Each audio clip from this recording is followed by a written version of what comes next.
Hi all, this is Wednesday morning. ഇന്ന് ഞാൻ 7 മണിക്ക് എണീറ്റ് കേട്ടോ. ബിരിയാണി രാവിലെ വെക്കണം എന്നുള്ളതുകൊണ്ട് കുരിശുടിയിൽ പാട്ടൊക്കെ ഇട്ടിട്ടുണ്ട്. പക്ഷേ എനിക്കത് കേൾപ്പിക്കാൻ പറ്റത്തില്ല, കോപ്പിറൈറ്റ് ഇഷ്യൂസ് കാരണം. രാവിലെ പല്ലുതേപ്പ് മുഖം കഴുകലും ഒക്കെ കഴിഞ്ഞു കേട്ടോ. എല്ലാ ദിവസവും നിങ്ങളെ അത് കാണിച്ചുകൊണ്ടിരിക്കുന്നത് ശരിയല്ലല്ലോ. അതുകൊണ്ട് ഇന്ന് ആ ക്ലിപ്സ് ഒന്നും ഞാൻ എടുത്തിട്ടില്ല. ഫ്രഷായി താഴെ വന്ന് സോക്സും ഷൂസും ഒക്കെ ഊരിക്കളഞ്ഞതിന് ശേഷം കിച്ചണിലേക്ക് കയറിയിട്ടുണ്ട്. ഫ്രിഡ്ജിൽ നിന്ന് സാധനങ്ങളൊക്കെ എടുത്തിട്ടാണ് വന്നത്. മാരിനേറ്റ് ചെയ്ത് വെച്ചിരിക്കുന്ന ചിക്കൻ, അരിഞ്ഞ് വെച്ചിരിക്കുന്ന സവാള, പച്ചമുളക്, തക്കാളി, പിന്നെ സാലഡിന് അരിഞ്ഞ് വെച്ചിരിക്കുന്ന കുക്കുംബറും പച്ചമുളകും ഒക്കെ. കുക്കറിൽ ആദ്യം നമുക്ക് സവാള അങ്ങ് വഴറ്റാനിടാം. സവാള നല്ല രീതിക്ക് ബ്രൗൺ കളറാവണം. സവാളയുടെ ബ്രൗൺ കളറിനനുസരിച്ചിരിക്കും ബിരിയാണിയുടെ കളർ. എനിക്ക് ഈ ബിരിയാണി മസാല അങ്ങനെ വെളുത്തിരിക്കുന്നത് തീരെ ഇഷ്ടമല്ല. ചിലർ ബിരിയാണി ചെയ്യുമ്പോഴത്തേക്ക് ഈ സവാള മൂപ്പിക്കാതെ ഒരു ബ്രൗൺ കളർ ആക്കാതെ തന്നെ ബാക്കി മസാലകൾ ഇട്ടങ്ങനെ ചെയ്യും. അങ്ങനെ ചെയ്ത് കഴിയുമ്പോഴത്തേക്ക് നമ്മൾക്ക് ബിരിയാണി കഴിക്കുന്നതിൻ്റെ ഇടയിൽ ആ പച്ച ഉള്ളി ഇങ്ങനെ കിട്ടും. ആ ഒരു പച്ച ചുവ എന്തൊക്കെ ചെയ്താലും അതിൻ്റെ അകത്തുനിന്ന് മാറാതെ തന്നെ നിൽക്കും. അപ്പോൾ അതുകൊണ്ട് I prefer making it very brown. പുറത്ത് ഗാർണിഷ് ചെയ്യാൻ ഇടുന്ന അത്രയും അളവിൽ ഞാൻ സവാള ബ്രൗൺ ആക്കി എടുക്കും. അപ്പോൾ അതിന് കുറച്ച് സമയം വേണം, കരിഞ്ഞു പോവാതെ അതങ്ങനെ റെഡിയായിട്ട് വരാനായിട്ട്. അമ്മ പിള്ളേർക്കുള്ള പാലൊക്കെ വെച്ചിട്ടുണ്ട്, അമ്മയ്ക്കുള്ള ചോറും വെച്ചിട്ടുണ്ട് കേട്ടോ. ബിരിയാണി ഒന്നും എടുക്കത്തില്ല. ഏതെങ്കിലും ഫംഗ്ഷന് പോയാൽ വേറെ ഓപ്ഷൻ ഇല്ലയെന്നുണ്ടെങ്കിൽ മാത്രം ബിരിയാണി എടുക്കും. എന്നിട്ട് അതിൽ ചിക്കൻ പീസസ് ഒക്കെ എനിക്കോ കുക്കൂനോ ഒക്കെ ആയിട്ട് എടുത്ത് വെച്ച് തരും. അപ്പം നമ്മുടെ സ്ഥിരം പടയാളി കുക്കറിലേക്ക് അല്പം നെയ്യും പിന്നെ സൺഫ്ലവർ ഓയിലും കൂടെ ചേർത്തിട്ടുണ്ട്. വെളിച്ചെണ്ണ ചേർത്താലും നല്ലതാണ്. ഞാൻ ഇപ്പോൾ സൺഫ്ലവർ ഓയിലാണ് എടുത്തിട്ടുള്ളത്. അതിലേക്ക് സവാള ആഡ് ചെയ്ത് ആവശ്യത്തിന് ഉപ്പ് ഇട്ട് നല്ലപോലെ ഒന്ന് ചിക്കി വെക്കുന്നുണ്ട്. തീ ഒരു സിമ്മിൽ വെച്ച് കഴിഞ്ഞാൽ ബാക്കി കുറച്ച് പണികൾ ഒതുങ്ങുന്നവരെ, അതായത് ഞാനിപ്പോൾ കാപ്പിയൊന്നും ഇട്ടിട്ടില്ലല്ലോ, അതാണ് സാധാരണ ഫസ്റ്റ് ചെയ്യുന്നത്. പക്ഷേ സവാളയുടെ പണി അങ്ങോട്ട് ചെയ്ത് ഒതുക്കി വെച്ച് കഴിഞ്ഞാൽ കാപ്പിയൊക്കെ കുടിച്ച് വരുമ്പോഴത്തേക്ക് നമുക്ക് ബാക്കി കൂട്ടിയിട്ട് ബിരിയാണി ചെയ്തെടുക്കാനുള്ള ഒരു പരുവത്തിലേക്ക് അതെത്തും. അത് കഴിഞ്ഞിട്ട് കെറ്റിലിൽ വെള്ളം വെച്ചു. ബോട്ടിൽ സ്റ്റെറിലൈസേഷനും കാപ്പിക്കുമായിട്ടുള്ള വെള്ളം കെറ്റിലാണ് നമ്മൾ വെച്ചെടുക്കുന്നത്. Of course you will know that by now. എല്ലാ ദിവസവും കാണുന്നതല്ലേ. എല്ലാ ദിവസവും കാണുന്നവരുണ്ടെങ്കിൽ പിന്നെ കഴുകി വെച്ചിരുന്ന പാത്രങ്ങളൊക്കെ എടുത്ത് അടുക്കി പറക്കി വെക്കണം. ബ്രേക്ക്ഫാസ്റ്റിനായിട്ട് ഞാൻ ഇന്നലെ തന്നെ പറഞ്ഞില്ലേ, നൂഡിൽസാണ് ഞാൻ ഉണ്ടാക്കുന്നത്. അതുകൊണ്ട് തന്നെ വലിയ പ്രിപ്പറേഷൻസ് ഒന്നും ഇല്ലാതെ അതും ഇതിൻ്റെ ഇടയിൽ പെട്ടെന്ന് അങ്ങ് നടക്കും. സത്യം പറഞ്ഞാൽ എനിക്ക് കുരിശടിയിലെ പാട്ട് ഇതിനകത്ത് കേൾപ്പിക്കണം എന്ന് ഒരുപാട് ആഗ്രഹമുണ്ട്. അതാണ് ഞങ്ങളുടെ വെനസ്ഡേയുടെ ഒരു വൈബ് കേട്ടോ. രാവിലെ നമ്മളിങ്ങനെ ഒരു 6:30-7 മണി പരുവത്തിന് കണ്ണ് തുറക്കുമ്പോഴേക്കും ഇങ്ങനെ അവിടെ പാട്ടിട്ടേക്കും. ഇതൊരു 8:30 മണി വരെ ഇടും. ഇതേ കണക്ക് തന്നെ വൈകുന്നേരം വരുമ്പോഴും ഒരു 4 മണിയൊക്കെ ആകുമ്പോഴത്തേക്ക് പാട്ടിടും. 5 മണി വരെ പാട്ട് കിടക്കും. 5 മണിക്ക് നൊവേന തുടങ്ങും. ഇപ്പോൾ നൊവേന മാത്രം കേൾപ്പിക്കാനേ എന്തായാലും നിവൃത്തിയുള്ളൂ. ഈ കുറച്ച് ദിവസം മുന്നേ എനിക്ക് ഫേസ്ബുക്കിൽ വീണ്ടും ഒരു നോട്ടിഫിക്കേഷൻ വന്നിരുന്നു. കോപ്പിറൈറ്റ് ഇഷ്യൂ ഒരെണ്ണം വന്നിരുന്നു. ഒരു വയലിൻ്റെ ഒരു പീസ്, നല്ല രീതിയിൽ വയലിൻ്റെ ഏതായിരുന്നു, മംഗൾവാരത്തിലെ ആ ഒരു വയലിൻ്റെ ഒരു ബിറ്റായിരുന്നു.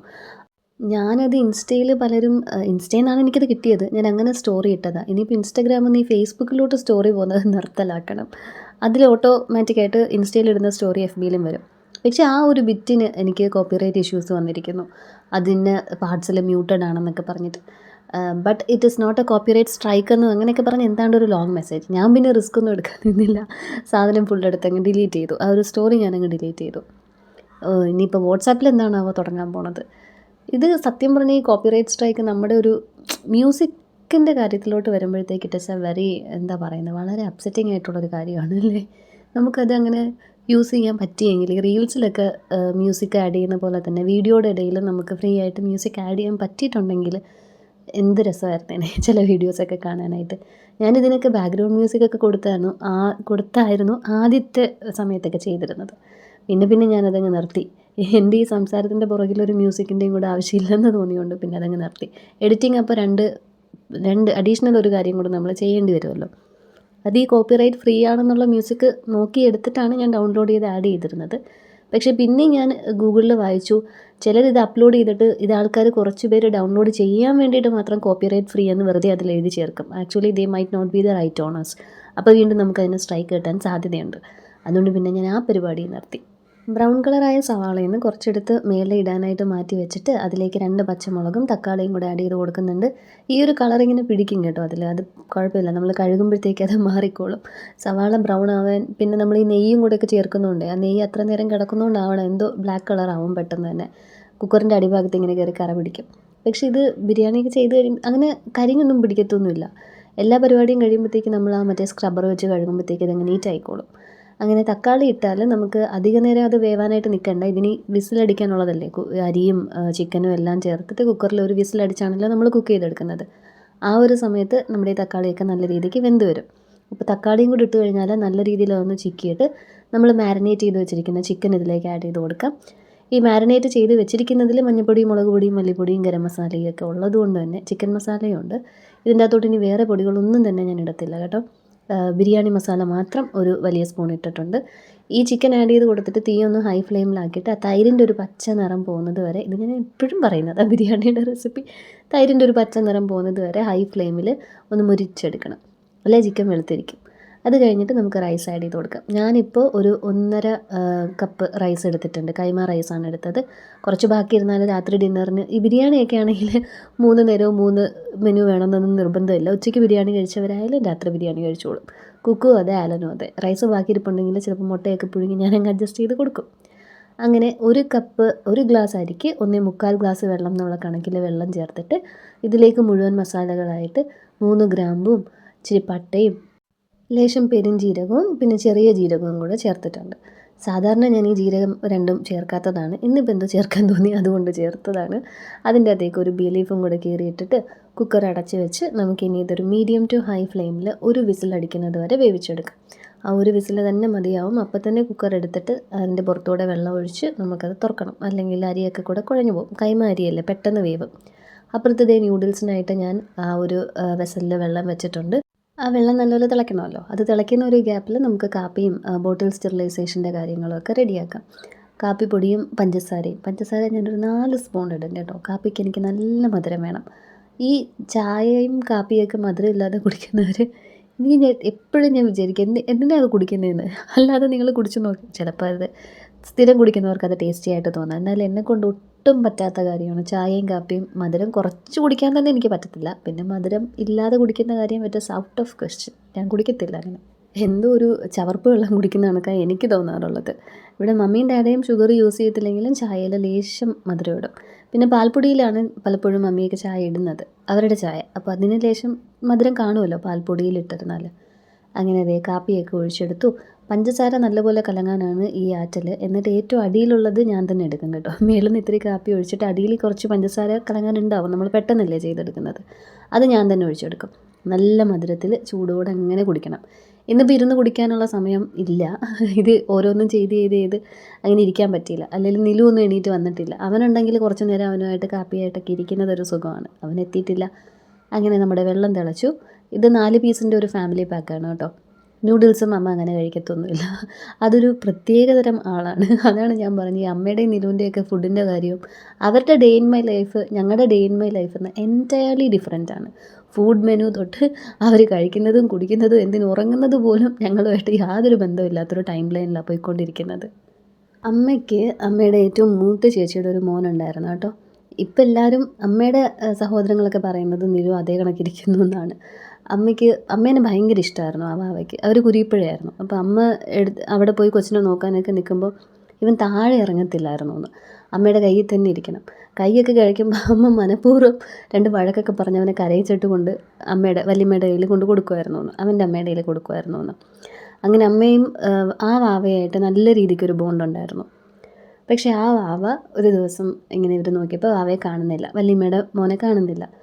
അങ്ങനെ എല്ലാവരും തിരക്കിയിട്ടൊന്നും കിട്ടിയില്ല. പിന്നെ വള്ളത്തിൽ പോയ ആൾക്കാർ കായലിൽ കൂടെ എന്തോ ഒഴുകി നടക്കുന്ന കണ്ടിട്ട് പിടിച്ച് പൊക്കിയപ്പോഴത്തേക്ക് തലയ്ക്ക് മുടിയില്ല, നല്ല ചുരുണ്ട മുടിയായിരുന്നു എന്ന്. വാഴപ്പിണ്ടിയാണെന്ന് മറ്റൊക്കെ വിചാരിച്ചിട്ട് പലരും നോക്കാതെ പോയി. പിന്നെ അവർ പൊക്കിയെടുത്തപ്പോഴാണ് കുഞ്ഞാണെന്ന് അറിയുന്നത്. അങ്ങനെ കായലിൽ വീണ് മരിച്ചുപോയി. അപ്പോൾ അമ്മയുടെ ഇപ്പോൾ ലില്ലിയമ്മച്ചിക്ക് നിലു അപ്പച്ചനാണെന്ന് പറയുന്ന കണക്ക് അമ്മയ്ക്ക് നിലു ആ വാവയാണ്. ഇപ്പം അമ്മേനെ എങ്ങോട്ട് പോകാനും അവൻ സമ്മതിക്കത്തില്ല. അപ്പോൾ അമ്മ ഇങ്ങനെ താഴോട്ട് ഇറക്കുമ്പോഴത്തേക്ക് വെക്കല്ലേ എന്നാണ് നിലു പറയുന്നത്. എടുക്കുന്ന ചുമ്മാ പറഞ്ഞുകൊണ്ടും ഇരിക്കും. നിമ്മല നിലുവിനെ പറ്റിച്ചുകൊണ്ട് പോവല്ലേ, ഇങ്ങനെയൊക്കെയാണ് അവൻ സംസാരിക്കുന്നത്. അപ്പോൾ അമ്മ പറയുന്നത് എനിക്ക് ആ വാവയായിട്ട് അവനെ തോന്നുന്നത്, അതുകൊണ്ടാണ് ഞാനുമായിട്ട് ഇത്ര അറ്റാച്ച്ഡ്. അത് അമ്മമ്മയായതുകൊണ്ടാവണം. എന്നാലും കുക്കു ഇത്ര അറ്റാച്ച്ഡ് അല്ല അമ്മയുമായിട്ട്, അതിനേക്കാളും അറ്റാച്ച്ഡാണ് നിലു. അങ്ങനെ നിലുവിൻ്റെ ജനനത്തിൽ ഇങ്ങനെ 2-3 കഥ കിടപ്പുണ്ട്. ലില്ലിയമ്മച്ചിക്ക് അവൻ മരിച്ചുപോയ ഞങ്ങളുടെ അപ്പച്ചനും, അമ്മയ്ക്ക് അവൻ മരിച്ചുപോയ ആ വാവയുമാണ്. ആ വാവയുടെ ഫോട്ടോ ഞങ്ങളുടെ ഇവിടുത്തെ ആൽബത്തിലൊന്നും ഇല്ല കേട്ടോ. ഏതോ അപ്പാപ്പൻ്റെതാണോ അതോ അപ്പൻ്റെതാണോ ഏതോ ഒരു മരണത്തിൻ്റെ ചടങ്ങിൻ്റെ ഒരു ഫോട്ടോയിൽ ഞാൻ ആ വാവേനെ കണ്ടിട്ടുണ്ട്. പക്ഷെ എനിക്കിപ്പോൾ അത്ര നല്ല ഓർമ്മയൊന്നുമില്ല. ബട്ട് നല്ല വെരി ഫെയർ ആയിട്ട് കേളി ഹെയറൊക്കെ ആയിട്ട് നല്ല അടിപൊളി ഒരു വാവയായിരുന്നു. അത് കഴിഞ്ഞ് വല്യമ്മയ്ക്ക് 2 മക്കളുണ്ട് കേട്ടോ, ജോസ ചാച്ചനും ജിജി ചേച്ചിയും. ഇവരൊക്കെ കുരിപ്പുഴയിൽ തന്നെയാണ്. കുരിപ്പുഴ നമ്മൾ പണ്ട് ഈ എൻ്റെ ബർത്ത്ഡേക്ക് ഓഗസ്റ്റ് 15 ഞങ്ങൾ കുരിപ്പുഴ പോകുമായിരുന്നു. തലേന്ന് രാത്രി പോകും. അപ്പോൾ കായലിൽ കൂടി ഇൻഡിപെൻഡൻസ് ഡേയുടെ കളറിൽ ലൈറ്റൊക്കെ കത്തിച്ചിട്ട് വള്ളവും ബോട്ടും ഒക്കെ പോകും. അതൊക്കെയാണ് എൻ്റെ ഏകദേശം എൻ്റെ ബർത്ത്ഡേ സെലിബ്രേറ്റ് ചെയ്തു എന്നല്ല, ഒരു മെമ്മറി പോലെ ഇങ്ങനെ കിടക്കുന്നത്. അവിടെ പോകും. അവിടെ പോയിട്ട് പിന്നെ കക്ക വാരലും കക്ക പുഴുങ്ങി തിന്നലും അങ്ങനെയൊക്കെ തന്നെ. വല്യമ്മയും മരിച്ചുപോയി കേട്ടോ. വല്യമ്മയ്ക്ക് ആമവാദമായിരുന്നു. ഒരുപാട് ചികിത്സിച്ചു, ആയുർവേദത്തിലൊക്കെ ചികിത്സിച്ചു. വല്യമ്മയും she passed away, she couldn't make it. അങ്ങനെ ഇപ്പോൾ വല്യപ്പ ഉണ്ട്, വല്യപ്പ ചേച്ചിയുടെ കൂടെയുണ്ട്.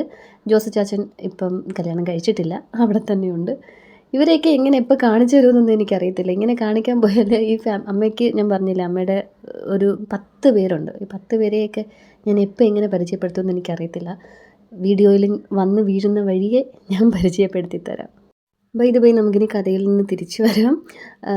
ഞാൻ സാലഡ് റെഡിയാക്കി, നിങ്ങൾ കണ്ടു കാണുമല്ലോ ഈ ഒരു ഗ്യാപ്പിൽ. ഒരു കുപ്പി തൈരിൽ കുറച്ച് ബാക്കി ഇരിപ്പുണ്ടായിരുന്നു, അതിൽ കുറച്ച് വെള്ളം ഒഴിച്ച് കുലുക്കി അതിട്ടു. പിന്നെ ബാക്കി പുതിയ കുപ്പി തൈര് ഇന്നലെ മേടിച്ചതിൻ്റെ അകത്തുനിന്നും കുറച്ചുകൂടെ ചേർത്തിട്ട് സാലഡ് റെഡിയാക്കി. ഇത് നൂഡിൽസിലേക്കാണ് കേട്ടോ. നൂഡിൽസ് പ്ലെയിനായിട്ട് കഴിക്കാനായിട്ട് ഇവിടെ ആർക്കും അത്ര താല്പര്യമില്ല. ഒന്നെങ്കിൽ മീറ്റോ അല്ലെങ്കിൽ ഇതണക്ക് എഗ്ഗോ ഒക്കെ വേണം. മമ്മിയാണെങ്കിൽ ഇതിൽ ക്യാരറ്റും ഉരുളക്കിഴങ്ങും എല്ലാം അരിഞ്ഞ് എണ്ണയിൽ വഴറ്റിയൊക്കെ ചേർക്കും. പക്ഷേ ഞാൻ അത്ര വിശാലമായൊന്നും ചെയ്യാറില്ല. എന്തായാലും അതിൻ്റെ അകത്ത് അത്യാവശ്യത്തിന് വേണ്ടിയിട്ടുള്ള പച്ചക്കറികളുണ്ട് എന്ന് പറയപ്പെടുന്നു. അവിടെ ഇവിടെയും പൊട്ടും പൊടിയൊക്കെ കാണും ഈ ഇപ്പിക്കകത്ത് കേട്ടോ. മാഗിയിലാണെങ്കിൽ അതുമില്ല. ഒരു പച്ചയും ഒരു ചുവപ്പും ഒക്കെ കാണാറുണ്ട് പച്ചക്കറി എന്ന് പറയപ്പെടുന്ന സാധനങ്ങൾ.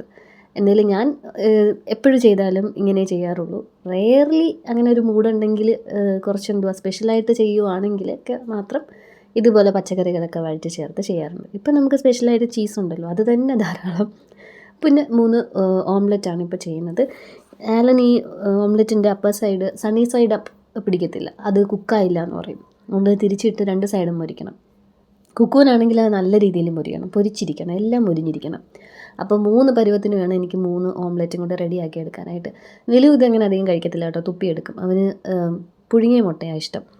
ഈ സാധനത്തിൻ്റെ ഇപ്പോൾ അറ്റമൊക്കെ ഇങ്ങനെ മുരിഞ്ഞിരിക്കുന്നതൊക്കെ അവനിൽ ഉള്ളിയുടെ തൊലി പോലെ വായിക്കാത്തൊന്ന് തിരിച്ചെടുത്തുകൊണ്ടിരിക്കും. നൂഡിൽസ് നല്ല രീതിക്ക് കഴിച്ചോളും. അതുകൊണ്ട് നിലുവിന് ഞാനിപ്പോൾ ഈ എഗ്ഗ് എടുക്കുന്നില്ല. ഞങ്ങൾക്ക് 3 പേർക്കുമായിട്ട് 3 ഓംലെറ്റ് ചെയ്യുന്നുണ്ട്. ഇന്നലത്തെ കറണ്ട് പോക്കും പിന്നെ ഇൻ്റർനെറ്റിൻ്റെ പോക്കും ഒക്കെ ആയിട്ട് ഇന്നലെ പരിപാടികളൊന്നും നടന്നില്ലായിരുന്നല്ലോ. അപ്പോൾ ഇന്ന് വെനസ്ഡേ സ്കൂളിൽ പോയിട്ട് വേണം എനിക്ക് ടൈം ടേബിളും പോർഷൻസും ഒക്കെ അയക്കാനായിട്ട്. പ്ലസ് സമയം കിട്ടുന്നതിൻ്റെ ഇടയ്ക്ക് വീഡിയോ എഡിറ്റ് ചെയ്ത് ചേർത്തുകൊണ്ടിരിക്കണം. ഇപ്പോൾ ഓരോ ദിവസത്തേത് എഡിറ്റ് ചെയ്ത് വെച്ചാലല്ലേ രാത്രി ഇതിന് സൗണ്ട് കൊടുത്തിട്ട് എനിക്ക് പിറ്റേ ദിവസം പോസ്റ്റ് ചെയ്യാൻ പറ്റത്തുള്ളൂ. എന്തെങ്കിലുമൊക്കെ ബലം കിട്ടുന്നുണ്ടോ എന്ന് ചോദിച്ചാൽ ഞാനത് പേയ്മെൻ്റ് ആയിട്ട് പറയാമെന്നും കരുതിയിരുന്നതാണ്. ഏതായാലും ഞാൻ പറയുവാണ്, എനിക്കൊരു $100 ആയിട്ടുണ്ട് യൂട്യൂബിൽ. ബട്ട് പേ ഔട്ട് ആയിട്ടില്ല. പേ ഔട്ട് ആവണമെങ്കിൽ ഇനിയിപ്പോൾ December 21 എത്തണം.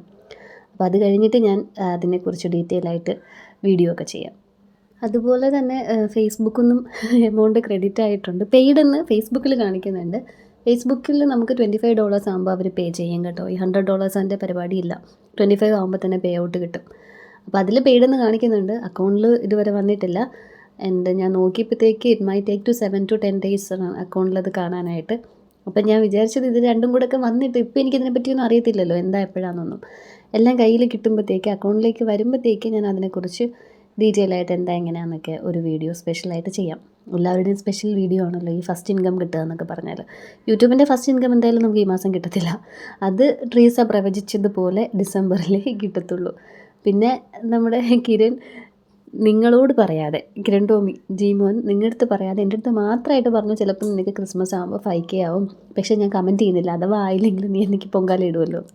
അത് ഞാൻ നോക്കിയിട്ട് വലിയ ഹോപ്പൊന്നും അതിലില്ല. 4K തന്നെ എങ്ങനെയെങ്കിലുമൊക്കെ ഇപ്പോൾ എത്തത്തതേ ഉള്ളൂ. എന്തായാലും ക്രിസ്മസ് മൈറ്റ് ബി സ്പെഷ്യൽ. എനിക്കിത് കാര്യങ്ങളുടെ പോക്ക് കണ്ടിട്ട് അങ്ങനെയൊക്കെ തോന്നുന്നു. ഉള്ളതാവട്ടെ. നമ്മൾ 0യിൽ നിന്ന് തുടങ്ങി ആ ഒരു ഏൺ ടാബ് നമ്മൾ ക്ലിക്ക് ചെയ്യുമ്പോൾ 0യിൽ നിന്ന് ആദ്യമൊക്കെ $3 $4 അങ്ങനെയൊക്കെ, പിന്നെ അത് ഒരു 90 ഒക്കെ കഴിയുമ്പോൾ ഉള്ള ഒരു എക്സൈറ്റ്മെൻറ്റ് ഉണ്ടല്ലോ. ഡെയിലി രാവിലെ എണീക്കുമ്പോൾ ഇങ്ങനെ നോക്കുമ്പോൾ 92 ആയി, 93 ആയി, 96 ആയി. ഇപ്പോൾ എന്തായാലും 100.89 ഒക്കെ ആയിട്ടുണ്ട്. Thank you for your support. അതും കൂടെ പറയണമല്ലോ. ചുമ്മാ ഞാൻ ഈ ബിരിയാണി മന്തി ഉണ്ടാക്കി കൊണ്ടുവന്നാൽ പോരല്ലോ. Thank you so much. ഇതിൽ കുറച്ച് ആൾക്കാർ ഞാനിപ്പോൾ ഇതിൻ്റെ അകത്ത് ചേർത്തത് നമ്മുടെ ടൈഗറിൻ്റെ ബിരിയാണി എസൻസ് ആണ് കേട്ടോ. അത് ചേർത്തൊന്ന് മിക്സ് ചെയ്ത് കഴിഞ്ഞാൽ ഇതിൻ്റെ ടോപ്പിങ്സ് ആയിട്ട് നമ്മൾ മറ്റേ മുറിച്ച് വെച്ചിരിക്കുന്ന സവാളയും, എനിക്ക് നാക്കൊക്കെ ഉടക്കി പോന്നു എക്സൈറ്റ്മെൻറ്റ് കൊണ്ട്, ഉടക്കി വെച്ചിരിക്കുന്ന സവാളയും സവാളയും നട്ട്സും റീസൺസും മല്ലിയിലയും ഇടുന്നു അതിൻ്റെ മേളിൽ മതി. അപ്പോൾ നിങ്ങളുടെ അടുത്ത് എനിക്ക് ഒരുപാട് താങ്ക്സ് ഉണ്ട്. ഞാൻ എത്ര താങ്ക്സ് പറഞ്ഞാലും തീരത്തില്ല. ആക്ച്വലി ഇന്നലെ രാത്രി ഞാൻ നോക്കിയപ്പോഴത്തേക്ക് 99 പോയിൻറ്റ് സംതിങ് ഒക്കെ ആയിരുന്നു. അപ്പോൾ എനിക്ക് ഹോപ്പ് ഉണ്ടായിരുന്നു ഇന്ന് ആകും എന്നുള്ളത്. അപ്പോൾ ഇന്ന് നോക്കിയപ്പോഴത്തേക്ക് കറക്റ്റ് 100.89. ഒരു ദിവസം ഞാൻ വീഡിയോ പോസ്റ്റ് ചെയ്യാതിരുന്നില്ലേ, അപ്പോൾ ആ ഒരു ദിവസത്തിൻ്റെത് കുറവാണ് കണ്ടത് ഇടയ്ക്ക്. അപ്പോൾ ഒരു 2 days ബിഫോറാണ് കാൽക്കുലേറ്റ് ചെയ്യപ്പെടുന്നത്. അപ്പോൾ വീഡിയോ പോസ്റ്റ് ചെയ്യാത്ത ദിവസങ്ങളിൽ ബാക്കിയുടെയൊക്കെ ചിലപ്പോൾ നമുക്ക് എന്തെങ്കിലും ചില്ലറയൊക്കെ വീഴത്തുള്ളൂ. $1 അങ്ങനെ കറക്റ്റായിട്ട് വീഴണമെന്നില്ല. അപ്പോൾ എന്തായാലും താങ്ക് യു സോ മച്ച്. അത് കയ്യിൽ കിട്ടി കഴിയുമ്പോൾ ഞാൻ അതിന് വേണ്ടി മാത്രമായിട്ടൊരു വീഡിയോ ചെയ്യും. പക്ഷേ ഈ യൂട്യൂബ് ഗുരു കളിക്കാൻ ഞാനില്ല കേട്ടോ. ആ ഒറ്റ വീഡിയോ പേയ്മെൻറ്റ് കിട്ടിയെന്ന് പറഞ്ഞിട്ട് എനിക്ക് ഒട്ടും ഇഷ്ടമല്ലാത്ത കാര്യമാണ്. പലരും ഉണ്ടല്ലോ നല്ല രീതിക്ക് ചാനലൊക്കെ തുടങ്ങി, ചിലപ്പോൾ കുക്കിങ്ങും ട്രാവലും ഇതൊക്കെ ഫാമിലി വ്ളോഗൊക്കെ തുടങ്ങി പേയ്മെൻറ്റ് കിട്ടിയെന്ന് വിചാരിക്കുക. നിങ്ങൾ നെക്സ്റ്റ് ഡേ തൊട്ട് ശ്രദ്ധിച്ച് നോക്കണം കേട്ടോ. ഫസ്റ്റ് പേയ്മെൻറ്റായി അടുത്ത ദിവസം എങ്ങനെ കൃത്യമായി വീഡിയോ അപ്ലോഡ് ചെയ്യാം, അതിൻ്റെ അടുത്ത ദിവസം വീഡിയോയ്ക്ക് വ്യൂസ് വരാത്തത് എന്തുകൊണ്ട്, അതിൻ്റെ അടുത്ത ദിവസം, അങ്ങനെ പറഞ്ഞ് അവരെങ്ങ് യൂട്യൂബ് ഗുരുവായിട്ട് മാറിക്കൊണ്ടിരിക്കും. എൻ്റെ അൾട്ടിമേറ്റ്ലി റബ്ബിഷ് തിങ്സ് ആയിരിക്കും പറയുന്നത് പലരും, എല്ലാവരെയും അല്ല ഞാൻ പറയുന്നത്. വെറുതെ ബ്ലാ ബ്ലാ ബ്ലാ പറഞ്ഞ് ഈ പേയ്മെൻറ്റ് കിട്ടിയെന്നുള്ളത് കൊണ്ട് മാത്രം എന്തോ പറയുന്നത്, ആ ഒരു ജാനറിൽ ആ ഒരു വീഡിയോ നല്ല രീതിക്ക് റീച്ചാവും. നമ്മുടെ ഫസ്റ്റ് യൂട്യൂബ് വീഡിയോ റീച്ചാവും. അതുപോലെ തന്നെ പേയ്മെൻറ്റ്, ഫസ്റ്റ് യൂട്യൂബ് പേയ്മെൻറ്റ്, അപ്പോൾ ആളുകൾ എക്സൈറ്റ്മെൻറ്റ് കൊണ്ട് നോക്കുമല്ലോ. അതിൻ്റെ ഒരു റീച്ച് കണ്ടിട്ട് പിന്നെ അത് കംപ്ലീറ്റ്ലി, അത് സത്യം എനിക്ക് ചില ആൾക്കാരിരുന്ന് സംസാരിക്കുമ്പോഴത്തേക്ക് വല്ല പണിക്കും പോടോ എന്ന് പറയാൻ തോന്നും. വെറുതെ വന്നിട്ട് യൂട്യൂബിൻ്റെ പണി വരുന്നു, യൂട്യൂബ് ചതിക്കുന്നു. എൻ്റെ അമ്മേ, ഞാൻ എന്തായാലും പോകുന്നില്ല അങ്ങോട്ടൊന്നും. ആ പരിപാടിക്ക് ഞാൻ നിൽക്കത്തില്ല. പേയ്മെൻറ്റിനെ കുറിച്ച് ഞാനൊരു വീഡിയോ ചെയ്യും. അതിൽ എന്നെക്കൊണ്ട് പറ്റുന്ന കണക്ക് ഞാൻ ചെയ്തിട്ടുള്ള ടിപ്സും, അങ്ങനെ വലിയതൊന്നുമില്ല, ട്രിക്സൊന്നും എനിക്കില്ല. ഞാൻ എന്തെങ്കിലുമൊക്കെ ചെയ്തിട്ടുണ്ടെങ്കിൽ അത് ആ ഒരു വീഡിയോയിൽ ഞാൻ എക്സ്പ്ലെയിൻ ചെയ്യും. അത് മാത്രമായിരിക്കും ആ വീഡിയോയിൽ. പിന്നെ നിങ്ങൾക്കുള്ള നന്ദി, അത് ഞാനിനി എത്ര വീഡിയോയിൽ പറയുമെന്ന് എനിക്ക് തന്നെ അറിയത്തില്ല. ഞാൻ പറഞ്ഞുകൊണ്ടേയിരിക്കും കേട്ടോ. I am very much grateful. നിങ്ങൾ ഈ ഫസ്റ്റ് തൊട്ട് കൂടുതൽ ആൾക്കാർ എനിക്കറിയാം, കമൻറ്റ് ചെയ്യുന്ന ആൾക്കാരിൽ എനിക്ക് എൻ്റെ മനസ്സിൽ നിങ്ങൾക്കൊരു രൂപമുണ്ട്. നിങ്ങളുടെ ഇമേജ് ചിലരുടെയൊക്കെ ഒരു കൃഷ്ണൻ മാത്രമാണ്, ചിലത് ഫേസ് ഉള്ളത് 2-3 പേരേ ഉള്ളൂ. പക്ഷേ നിങ്ങൾക്കെല്ലാവർക്കും എൻ്റെ കയ്യിലൊരു മുഖമുണ്ട്. ആ ഓരോ കമൻറ്റും ഞാൻ ആ മുഖത്തു നിന്നാണ് കേൾക്കുന്നത്. അതുപോലെ തന്നെ താങ്ക് യു വീണ്ടും സപ്പോർട്ടിന്. ഇത്ര എത്തിച്ചില്ലേ എന്നെ നിങ്ങൾ. അതായത് ചാനൽ തുടങ്ങി എൻ്റെ ആദ്യത്തെ വീഡിയോ പോസ്റ്റ് ചെയ്തത് ഇപ്പോൾ എടുത്ത് നോക്കിയാൽ കറക്റ്റ് ഒരു 3 months ago എന്ന് കാണും. ഇതൊരു 4th month ആയിട്ടുണ്ടാവും. അപ്പോൾ ആ 3 മാസം കൊണ്ട് തന്നെ, അത് വലിയ കാര്യമല്ലേ അത്. ഒരു $100 ഒക്കെ ഞാൻ ഏൺ ചെയ്യുമെന്ന് പറഞ്ഞു കഴിഞ്ഞാൽ, ദെയർ മൈറ്റ് ബി പീപ്പിൾ ഇതിനേക്കാളും സക്സസ്ഫുള്ളായിട്ട് 1 മാസം കൊണ്ട് തന്നെ ഏർണിങ്സൊക്കെ എത്തിച്ചെടുത്ത ആൾക്കാരുണ്ടായിരിക്കാം. ബട്ട് ഈ ഒരു ജാനറിൽ എനിക്കിത് വലിയ കാര്യമാണ്. കാരണം ഞാൻ അന്ന് പറഞ്ഞില്ലേ, വീഡിയോ ഇങ്ങനെ ചെയ്ത് നോക്കൂ, അങ്ങനെ ചെയ്ത് നോക്കൂ, ഇന്ന ആൾ ചെയ്യുന്ന പോലെ ചെയ്ത് നോക്കൂ. നമ്മൾ അത് എന്നെക്കാളും എല്ലാ കാര്യങ്ങളും നല്ല രീതിക്ക് ഇതിൽ നല്ലപോലെ ചെയ്യുന്ന ആൾക്കാരുണ്ട് എന്ന് തന്നെ വിശ്വസിച്ചിട്ടാണ് ഞാൻ എല്ലാ കാര്യവും ചെയ്യുന്നത്. I know that. എന്നെക്കാളും നല്ലപോലെ കുക്ക് ചെയ്യുന്നവരുണ്ടാവും, എന്നെക്കാളും നല്ലപോലെ പിള്ളേരെ നോക്കുന്നവരുണ്ടാവാം, എന്നെക്കാളും നല്ലൊരു ടീച്ചർ ഉണ്ടാവാം. എല്ലാം എന്നെക്കാളും നന്നായി ചെയ്യുന്ന ആൾക്കാർ there are many people out there. And yet still ഈ സംഗീതമാകുന്ന മഹാസാഗരത്തിൻ്റെ സൈഡിലിരുന്ന് ചൂണ്ടയിടുന്നെന്ന് പറയുന്ന കണക്ക് അത്രയും പേരുടെ ഇടയിലിരുന്ന് ഞാനൊരു സൈഡിൽ നിന്ന് ചൂണ്ടയിട്ട് ഒരു $100 കൊണ്ട് പോവല്ലേ. ഈ കാര്യം പറയാനും വേണ്ടിയിട്ട് തന്നെ വേണമെങ്കിൽ എനിക്കൊരു വീഡിയോ എടുക്കാമായിരുന്നു. പക്ഷേ ഞാൻ പറഞ്ഞില്ലേ, എനിക്ക് അങ്ങനത്തെ വീഡിയോസ് കണ്ടിട്ടുള്ള ഇറിറ്റേഷൻ കൊണ്ട് എനിക്കത് ചെയ്യാൻ പറ്റുന്നില്ല. ഞാനങ്ങനെ ഇരുന്നിട്ട് എനിക്ക് യൂട്യൂബിൻ്റെ $1 വന്നു എന്നൊക്കെ പറഞ്ഞ് ഞാൻ ഈ 1K വ്യൂസിന് എത്ര കിട്ടും അങ്ങനെയുള്ള വീഡിയോസ് ചെയ്തപ്പോഴും ഞാൻ എൻ്റെ ഡെയിലി ലൈഫ് കാണിച്ചിട്ട് തന്നെയാണ് ഈ ഓഡിയോയിൽ മാത്രമാണ് ഇതിങ്ങനെ പറഞ്ഞുകൊണ്ടിരിക്കുന്നത്. പക്ഷേ പേയ്മെൻറ്റ് കിട്ടുമ്പോഴത്തേക്ക് ഞാനത് ചെയ്യും കേട്ടോ. അതിൽ എന്തോ നമ്മളിനി ചില കാര്യങ്ങൾ ഇങ്ങനെ മാൻഡേറ്ററി ആണല്ലോ, എഴുത്തിനിരുത്തുക എന്നൊക്കെ പറയുന്ന കണക്ക് ആദ്യത്തെ പേയ്മെൻറ്റ് അത്രയും സ്പെഷ്യലായിട്ടുള്ള കാര്യമാണല്ലോ. അതുകൊണ്ട് വലിച്ചു നീട്ടലൊന്നും ഇല്ലാതെ ഞാൻ അതിനെക്കുറിച്ചും അതിലേക്ക് എന്നെ എത്തിച്ച എൻ്റേതായിട്ടുള്ള ചില മാർഗ്ഗങ്ങളെക്കുറിച്ചുമൊക്കെ ഞാൻ പറയുന്നതായിരിക്കും. ആർക്കെങ്കിലും ഒരു മോട്ടിവേഷൻ ആവുന്നെങ്കിൽ ആയിക്കോട്ടെ. അങ്ങനെ ബ്രേക്ക്ഫാസ്റ്റൊക്കെ ഇന്ന് ഓട്ടത്തിലായിരുന്നു. വാരി വിഴുങ്ങി, അതിൻ്റെ ഇടയിൽ ഡ്രസ്സ് ചെയ്തു. അമ്മയ്ക്ക് നിലു എണീറ്റുകൊണ്ട് പിന്നെ അവനെ നോക്കണമായിരുന്നു. പിന്നെ നൂഡിൽസ് ആയതുകൊണ്ട് പെട്ടെന്ന് കഴിച്ച് തരുമല്ലോ. ഡ്രസ്സിങ്ങിൻ്റെ ഇടയിൽ തന്നെ ഞങ്ങൾ ഭക്ഷണമൊക്കെ കഴിച്ചു. പിന്നെ മാർപ്പാപ്പയ്ക്ക് ഉമ്മയൊക്കെ കൊടുക്കുന്ന ചടങ്ങൊക്കെ കഴിഞ്ഞിട്ട് ഞങ്ങളത് സ്കൂളിലേക്ക് ഇറങ്ങുവാണ്. അപ്പം ഇനി സ്കൂളിൽ പോയിട്ട് ഉച്ചയ്ക്ക് വരുമ്പോൾ കാണാം. ഇതിപ്പോൾ ഞാൻ ഉച്ചയ്ക്ക് ലഞ്ച് കഴിക്കാൻ വന്നിട്ടുള്ള വീഡിയോ ആണ്. ഇന്ന് ഫുള്ള് ഇവിടെ ഇങ്ങനെ ഒരു അടഞ്ഞ മാതിരി നിൽക്കുവാണ് കേട്ടോ. മഴയൊട്ട് പെയ്യത്തുമില്ല, മൊത്തമായിട്ട് അങ്ങോട്ട് പെയ്യത്തില്ല, ഇങ്ങനെ ചാറി ചാറി നിൽക്കും. രാവിലെ അങ്ങോട്ട് പോയപ്പോഴും മഴച്ചാറ്റലുണ്ടായിരുന്നു. എൻ്റെ തലയിൽ ഹെൽമെറ്റ് ഇരുന്നു, കുക്കുവിൻ്റെ തല നനഞ്ഞിട്ടുണ്ട്. ഞാൻ ഉച്ചയ്ക്ക് സ്കൂളിൽ ചെന്ന് നോക്കിയപ്പോൾ, അല്ല അവൻ്റെ ക്ലാസ്സിൽ ചെന്ന് നോക്കിയപ്പോൾ അവനും കർച്ചീഫും ഒക്കെ ആയിട്ട് ഇരിപ്പുണ്ട്. എൻ്റെ സ്ഥിതി അത് തന്നെ, കുറച്ച് ചാറ്റ മഴയൊക്കെ കൊണ്ടു. സ്കൂളിൽ ചെന്നിട്ട് ഹെൽമെറ്റ് ഊരിയെങ്കിലും നമുക്ക് അപ്സ്റ്റേഴ്സിൽ പോകണമെങ്കിൽ സ്റ്റെയർ വെളിയിൽ നിന്നാണ്. അപ്പോൾ ആ സ്റ്റെയർ യൂസ് ചെയ്യുമ്പോഴത്തേക്ക് ചാറ്റമഴ കൊണ്ടുപോകണം. ബുക്കെടുത്ത് തലയിൽ വെച്ചിട്ട് പോകും, എന്നാലും ചിലപ്പോഴൊക്കെ മറന്നു പോകും. അത് ഞാൻ ഇവർ മഴയത്ത് കുളിക്കുന്ന നേരത്തും ഞാൻ ശ്രദ്ധിക്കുന്നൊരു കാര്യം അതാ.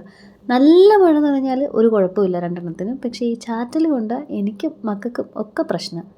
അങ്ങനെ നമ്മുടെ ബിരിയാണിയൊക്കെ നല്ല ചൂടോടെ തന്നെയാണ് ഇരുന്നത്. ഹോട്ട് പോട്ടിൽ അങ്ങനെ അടഞ്ഞു തന്നെ ഇരുന്നതല്ലേ, അതുകൊണ്ട് പിന്നെ ചൂടാക്കേണ്ടിയൊന്നും വന്നില്ല.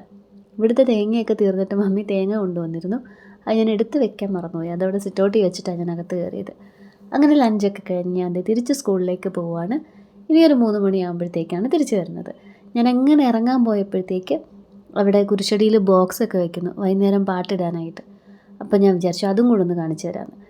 ആ വലിയൊരു തടിയുടെ സ്റ്റാൻഡ് എടുത്ത് വെളിയിൽ വെച്ച് 2 ബോക്സൊക്കെ മാമനെടുത്ത് വെളിയിൽ സെറ്റ് ചെയ്യും. സേറമോളുടെ അപ്പൂപ്പൻ, ലില്ലിയംച്ചിയുടെ വീട്, പിന്നെ ഇവിടുത്തെ എല്ലാവരുടെയും കഴുകിയിട്ട തുണികൾ. നമ്മുടെ ഉണ്ട്, സേറമോളുടെ വീട്ടിലുണ്ട്, ലില്ലിയംച്ചിയുടെ വീട്ടിലതുകൊണ്ട്. ഇനി ഞാൻ ഓടി സ്കൂളിൽ പോട്ടെ. രാവിലെ കേട്ട് ഓടി ചോദിക്കും, ഇപ്പോൾ കേൾക്കുന്ന ഓടി ചോദിക്കും തമ്മിലുള്ള വ്യത്യാസം എൻ്റെ മൂക്കടപ്പാണ്. ഞാൻ പറഞ്ഞില്ലേ, ഈ ചാറ്റമഴയൊക്കെ കൂടെ കൊണ്ടിട്ട് വൈകുന്നേരം ആയപ്പോഴത്തേക്ക് നല്ല സുഖമായിരുന്നു. തുമ്മി മരിച്ചു എന്ന് പറഞ്ഞാൽ മതി. പിന്നെ വന്നപ്പോഴത്തേക്ക് നിലു നല്ല ഉറക്കം. 3:15 ഞാൻ എത്തിയപ്പോൾ. അപ്പോൾ അമ്മ പറഞ്ഞു, നിലു ഇപ്പോൾ ഉറങ്ങിയതേ ഉള്ളൂ. അപ്പോൾ എൻ്റെ മനസ്സിൽ ലഡു പൊട്ടി. ഇപ്പോൾ പോയി കിടന്നാൽ അവൻ്റെ കൂടെ കിടന്നാൽ കുറച്ച് നേരം ഉറങ്ങാം. അങ്ങനെ നിലുവിൻ്റെ കൂടെ കിടന്നിട്ട് ഞാനൊരു 7 മണി വരെ ഏകദേശം കിടന്നുറങ്ങി. ഞാൻ എണീറ്റപ്പോൾ പുറത്തും അകത്തുമൊക്കെ നല്ല ഇരുട്ട്, ലൈറ്റൊന്നും ഇട്ടിട്ടില്ല. ഉച്ചയ്ക്ക് ബിരിയാണി കഴിച്ചതുകൊണ്ട് ആലന് നല്ല ഉറക്കമായിരുന്നു. ആ സമയത്താണ് ആലനും എണീറ്റത്. ഫേസ്ബുക്കിൻ്റെ ഒരു നോട്ടിഫിക്കേഷൻ വന്നതാട്ടോ. കുരിശടിയിൽ പാട്ടൊക്കെ ഇടുമ്പോൾ അല്ലെങ്കിൽ നൊവേന തുടങ്ങുമ്പോഴൊക്കെ എണീക്കണം എന്ന് ഞാൻ വിചാരിച്ചതാണ്. പക്ഷേ ആ സമയത്തൊന്നും ഇവിടെ കറണ്ടില്ലായിരുന്നു. കറണ്ട് ഇത് ഇപ്പം അങ്ങോട്ട് വന്നതേ ഉള്ളൂ. ഞാൻ എണീക്കുമ്പോഴും കറണ്ടില്ല, പിന്നെയാണ് കറണ്ട് വന്നത്. ആലനൊരു ഫോൺ കോൾ വന്നിട്ട് അങ്ങനെ സ്റ്റേഷൻ വരെ പോകണമായിരുന്നു. കുടിച്ചിട്ട് വണ്ടി ഓടിച്ചതിന് ഒരാളെ പിടിച്ചു, സുഹൃത്തിനെ. അപ്പോൾ ഇറക്കാനായിട്ട് മറ്റൊക്കെ പോയേക്കാം. അതുകൊണ്ട് തന്നെ ഞാൻ പഴംപൊരിയൊന്നും ഉണ്ടാക്കുന്നില്ല. ഓൾറെഡി നല്ല ലേറ്റായി. പിന്നെ പിള്ളേർക്ക് 2 പേർക്കും വിശക്കുന്നു. ഞാൻ കണ്ണു തുറക്കാൻ കാത്തിരിക്കുകയായിരുന്നു തോന്നുന്നു 2 എണ്ണം. നിലു എണീറ്റ പാടെ ചോദിച്ചത് പഴംപൊരി എന്നാണ്. കുക്കുവും വന്ന് ചോദിക്കുന്നുണ്ടായിരുന്നു, മമ്മ എനിക്ക് വിശക്കുന്നത്, ഞാൻ ബിസ്ക്കറ്റ്സ് എടുത്ത് കഴിക്കട്ടെ എന്ന്. ഇപ്പോൾ പഴംപൊരി ഉണ്ടാക്കാൻ നിന്നാൽ അവൻ ബിസ്ക്കറ്റിൻ്റെ പാക്കറ്റിൽ തൊട്ടുന്നാൽ ഒരു പാക്കറ്റൊക്കെ തീർത്ത് കളയും. പഴംപൊരി അധികം അങ്ങോട്ട് ചെല്ലത്തില്ല. പിന്നെ ആലനും ഇല്ലല്ലോ. അങ്ങനെ ഞാൻ ഈ സാധനം ഉണ്ടാക്കാമെന്ന് വിചാരിച്ചു. ഇതിനെ ഞങ്ങൾ വിളിച്ചുകൊണ്ടിരുന്നത് ജെല്ലിക്കെട്ടെന്നാണ് കേട്ടോ. ഞാനും കണ്ണനും ലൂയിസും ഒക്കെ കൂടി ഇട്ട പേരാ അത്. മുമ്പ് ലില്ലിയംസിൻ്റെ വീട്ടിൽ ഏത്തപ്പഴം മേടിക്കുമ്പോഴത്തേക്ക് ഞങ്ങൾ ഇതുപോലെ അരിഞ്ഞ് നിറയെ ബൂസ്റ്റും, ഇങ്ങനൊന്നും അല്ല, ഇതിൻ്റെ ഇരട്ടി ബൂസ്റ്റും പഞ്ചസാരയും ഒക്കെ ഇട്ട് ഇങ്ങനെ അരിഞ്ഞ് വെച്ചിട്ടിരുന്നത് കഴിക്കും. അങ്ങനെ ഒരു ദിവസം ഞങ്ങൾ തന്നെ തീരുമാനിച്ചതിന് എന്തെങ്കിലും പേരിടണമെന്ന്. അപ്പോൾ ആ സമയത്ത് ട്രെൻഡിങ് ആയിട്ട് ഈ ജെല്ലിക്കെട്ടൊക്കെ നിന്നുകൊണ്ടാവണം ജെല്ലിക്കെട്ടെന്നാണ് അന്ന് പേരിട്ടത്. പിന്നെ ഇപ്പോഴൊക്കെ ഡിഷസിനിടുന്ന പേര് വെച്ചൊക്കെ നോക്കുമ്പോഴത്തേക്ക് ജെല്ലിക്കെട്ടൊക്കെ എത്രയോ ഭേദം. ആലൻ ഇല്ലാത്തതുകൊണ്ട് എന്തായാലും 2 പേരെയും പറ്റിച്ചു വിട്ടിട്ടുണ്ട്. അതിലങ്ങ് തീരും. ഇനി ഞാനിപ്പോൾ ചായ ഇടുന്നില്ല. ആലൻ തിരിച്ചു വന്നിട്ട് ഒരുമിച്ച് കാപ്പി വല്ലതും ഇട്ടിട്ട് കുടിക്കാമെന്ന് വിചാരിച്ചു. പിന്നെ കറണ്ട് വീണ്ടും പോകാൻ സാധ്യത വളരെ കൂടുതലായതുകൊണ്ട് ഞാൻ പെട്ടെന്ന് തന്നെ അവിയലിനുള്ള തേങ്ങ അങ്ങ് അരച്ചെടുക്കുവാണ്. അമ്മ തേങ്ങ തിരികെ വെച്ചത് ഫ്രിഡ്ജിലിരിപ്പുണ്ടായിരുന്നു. ആ തേങ്ങ ജാറിലേക്ക് ഇട്ടിട്ട്, എനിക്ക് ഒരൊറ്റ ജാറേ ഉള്ളൂ കേട്ടോ, ചെറിയ ജാറൊക്കെ ചീത്തയായിപ്പോയി എൻ്റെ നിലു എടുത്ത് എറിഞ്ഞിട്ട്. അപ്പോൾ അതാണ് ഈ ചെറുതിനും വലുതിനും മാവാട്ടുന്നതിനും ഒക്കെ ഈ ഒരു ജാർ എടുക്കുന്നത്. ഇതിൽ തേങ്ങയിട്ട് 2-3 ചുവന്നുള്ളി പെട്ടെന്നൊന്ന് ഉരിച്ചെടുത്തിട്ട് അവിയലിനരച്ച് വയ്ക്കുവാണ്. ഈ പാത്രങ്ങൾ അവിടെ കിടന്നാൽ എനിക്ക് പറ്റത്തില്ലല്ലോ, എനിക്കൊരു ഫ്ലോ കിട്ടത്തില്ല. അതുകൊണ്ട് കറണ്ട് പോയാലും കുഴപ്പമില്ലെന്ന് വെച്ചിട്ട് ആ ഒരു പാത്രവും കഴുകി വെച്ചു. ജീരകവും ചെറിയുള്ളിയും മഞ്ഞൾപ്പൊടിയും കൂടെ ചേർത്തിട്ടാണ് അവിയലിന് അരയ്ക്കുന്നത് കേട്ടോ. എരിവിനായിട്ട് പിന്നെ ഒരു പച്ചമുളകും കൂടി ഇടുന്നുണ്ട്, ഒരു ചെറിയ പച്ചമുളക്. നിലുവിനൊക്കെ കഴിക്കണം എന്നുള്ളതുകൊണ്ട് ഒരു കുഞ്ഞു പച്ചമുളക്, അധികം എരിവില്ലാത്ത നീളൻ പച്ചമുളക്. അങ്ങനെ അവിയലിൻ്റെ അരപ്പരച്ച് കഴിഞ്ഞിട്ട് പച്ചക്കറി അരിയാനായിട്ട് തുടങ്ങി. എന്ത് തുണി? തുണി പായുടെ അടുത്തുണ്ടായിരുന്നത് എവിടെയാന്ന് നോക്കി, കുക്കുവിൻ്റെ അടുത്ത്. 2 ദിവസവും കൂടെ കഴിഞ്ഞാൽ 2 വയസ്സാവുന്നതുകൊണ്ട് ഇപ്പോൾ ഇത്തിരി ഉത്തരവാദിത്വമൊക്കെ കൂടിയിട്ടുണ്ട്. മൂത്രം ഒഴിച്ചു കഴിഞ്ഞാൽ ആ മൂത്രത്തിലിടാനുള്ള തുണി തന്നെ എടുത്ത് തിരക്കി പിടിച്ചിടും. എന്നിട്ട് നിക്കറൂരി പിന്നിൽ കൊണ്ടിടുകയും ചെയ്യും. ഞാനങ്ങനെ ഏകദേശം പച്ചക്കറികളൊക്കെ റെഡിയാക്കി കഴിഞ്ഞപ്പോഴത്തേക്ക് ആലൻ സ്റ്റേഷനിൽ നിന്ന് തിരിച്ചെത്തി. ഞാൻ ചായ എടുക്കാം, ഇതൊന്ന് കഴിഞ്ഞിട്ട് എടുക്കാമെന്ന് പറഞ്ഞപ്പോഴത്തേക്ക് പഴംപൊരി ഉണ്ടാക്കുമോ എന്നറിയണം ഒരാൾക്ക്. പഴംപൊരി അല്ല,